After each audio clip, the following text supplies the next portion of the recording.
Security comes under the spotlight with the proposed herders settlement by the federal government and the rejection of the idea by various groups. Whatever the case may be, what the people want is a safe and secure Nigeria. And we are back at the Presidential Election Petition Tribunal, where the court has now resolved the leadership controversy of Hope Democratic Party, while also giving another party the nod to continue with its petition against President Muhammadu Buhari's victory at the 2019 elections.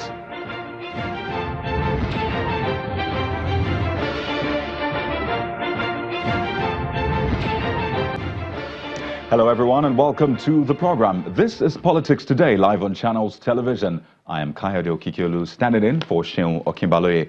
We begin tonight with our countdown and monitoring of activities as the nation eagerly anticipates the formation of the president's cabinet. It is now 29 days since the inauguration of the government for a second term in office. And as usual, we await the unveiling of the president's ministerial appointments.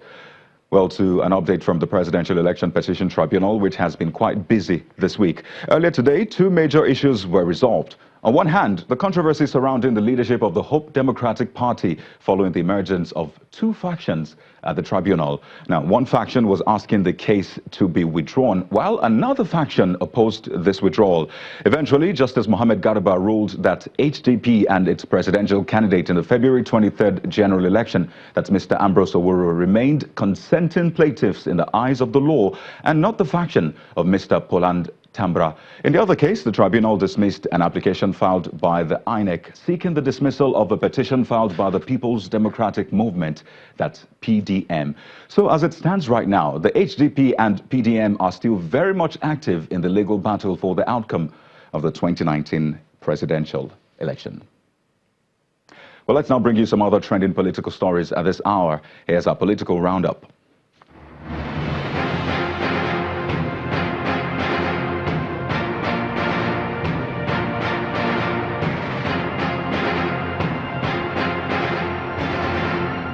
The Nasarawa State Governor Abdullahi Sule has held an expanded security meeting with security heads, local government chairmen, traditional and religious leaders of the state.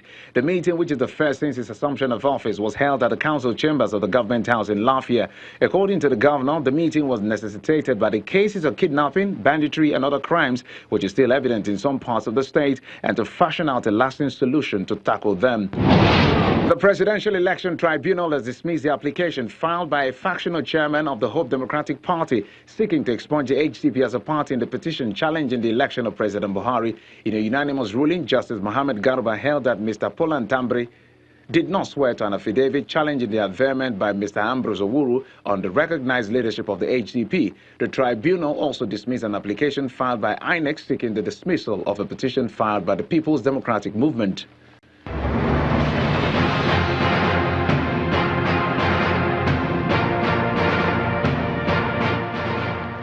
Our discussion tonight touches on a very vital component of governance, which is security. Now, first, there's a role of security operatives in the 2019 elections in the light of a report which was released by the Civil Society Legislative Advocacy Center, that's CISLAC. Well, let's first listen to the Executive Director of CISLAC on this report. Utterances by the military officials actually helped to scare many electorate. When you say you're going to decisively and ruthlessly deal with offenders, knowing that we have electoral offenses that apply to any electoral offender, that really scared some people, because when you are killed, you are just killed like that. Apart from this, there's also post-election security with the cases of kidnapping, banditry, killings, terrorism, and the usual suspects. We see these reports in parts of the country. So let's discuss the nation's security tonight, and we'll be talking about the challenges and the possible solutions. On the program, we have joining us Mr. Osuagu Ogochukwu, a lawyer and member of the Presidential Committee on Administration of Criminal Justice. He's also an APC chieftain. He joins us from Abuja. We're also being joined by an official of the Independent National Electoral Commission, Mr. Oluwale Osaze-Uzi. He's the Director of Voter Education and publicity. And right next to him is Mr. Sonny Umar, former media assistant to former Vice President Atiku Abubakar. We'd like to thank you so much for your time this evening. So let's begin with this report by CISLAC. And this is for Mr. Oluwale Osaze-Ozi. I understand that the INEC has continued a review across the country, just trying to see what went wrong, what did we do right, how can we improve on future elections. Now, according to CISLAC, there were some polling units that we had more than 3 security operatives, for example. Some were undermanned. I mean, it goes on. And there were some indictments on security operatives. From your review so far, how do you merge this with the report by CISLAC? Well, thank you for having me. The commission was represented today by the commissioner in charge of voter education and publicity.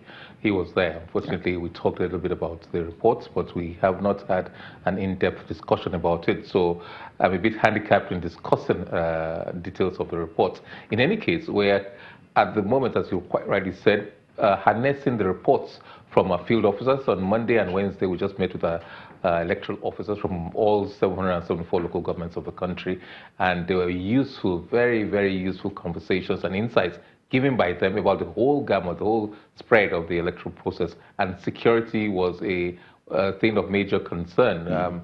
We had different representations. In some places, yes, security was very good. In others, there were questions about security. But since we are not even halfway through this process now, it's difficult for us to comment on it. What we want to do is collect all the data, all the information we can get on all aspects of the process.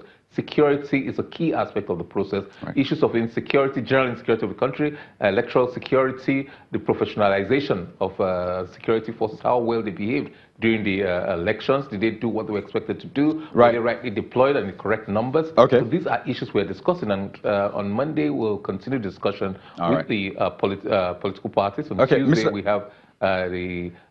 Osaze-Ozi, if I may at this point, we'll still get back to these issues, but I'd like to take up Mr. Ogochukwu briefly. Now, according to the report by CISLAC, I'll just take a quote from the director of CISLAC. He says, "The involvement of security service in democratic electoral processes is a testimony to the failure of government and state security industry to secure the polity at all times." Now, Mr. Ogochukwu, doesn't this sound like an indictment on the APC-led government? I do not think that sounds like an indictment, if I may quote what you have just said now. Let's examine the size of this country. Right. We're talking about a country of over about 774 local governments. And then the question we'll ask the CISLAC group is, if they are saying that there was an indictment on the security arrangement, or probably there was a security failure in the electoral process in the country, how many local governments did they actually cover in the process of their coverage of the election itself? You probably will be amazed that probably they covered probably a few local governments. And perhaps unless somebody would have covered the whole 774 local governments and probably 36 states in the Federation, and then come up with the conclusion that there was a failure on the part of security agencies, or probably there was a failure on the part of INEC to provide a secured environment vis-a-vis 36 states of the Federation and 774 local governments. If there was a failure in all, or probably substantial areas of those local governments and the 36 states, then one cannot say that the electoral body did not make adequate provision for Mr. Ogochukwu, but all right, I understand what you're saying, but we understand that when you do surveys, there's a sample size. I mean, you don't necessarily have to go through all the population. You have a sample size and you use that data to generalize. I mean, that's what research is all about. But then we'll come back to that. But I'd like to briefly take on Mr. Umar on this. You have at least heard some part of this report by CISLAC. Does this confirm some of the issues you had with the 2019 elections? Kikyolu, let me start by saying that you have introduced me wrongly. I am not a special assistant to Atiku. My position is I was a former senior special assistant to the former Vice President Namadi Sabo, and now a member of the PDP presidential. I'm a spokesman, one of the spokespersons of the PDP presidential campaign. Okay, so that is my correct nomenclature. Apologies. Having said that, let me say clearly that the reports that came out from CISLAC was just merely confirming what we already know, that is in the polity. Okay. The military at some point have even come out to apologize for their participation, wrongful participation in the electoral process. It is very wrong for the military. There is a judgment, a subsisting judgment, which was delivered in 2015, banning the military from participating in politics because essentially is for protection of our territorial integrity. But when the military begins to come into political arena and begin to take sides with the actors in the political arena, then there is no gainsaying the fact that they can be indicted, and that indictment is commendable by us. All right. And we believe that as time go by, the Nigerians will even get to know more details about the involvement of the military and how the military were able to scuttle some of the elections. At least the results in the tribunals have now been showing. Mr. Omar, some of the just a moment. I'd like to quickly take on Mr. Osaze-Ozi just before we move on. INEC is not, the position INEC is now, I'm sure, is not enviable, especially in the light of reports that have been coming out time and again. I mean, there's the EU reports, there are other observation mission reports, there's a CISLAC report, and all eyes are on INEC at this point, especially because we're counting down to another election in Nigeria, talking about the Kogi election. So moving forward, you have a few months to sort of implement some of these recommendations. What are you trying to do to ensure that these few months count for INEC? Well, first of all, I think there's a displacement of the real import of a lot of things that the observers are saying. Because, yes, we have a difficult, onerous task, but it's a constitutional task we must undertake. Now, a lot of the things, like even the EU report you referenced, a lot of things don't necessarily deal with what INEC itself does, not the nuts and bolts of the elections, but those other areas that have to do, for example, we're just referencing security now. Security is not within the province of INEC. So there are other things like that are outside the scope. Those that are within the scope of INEC, we have assured that the administrative things we can do, we will do.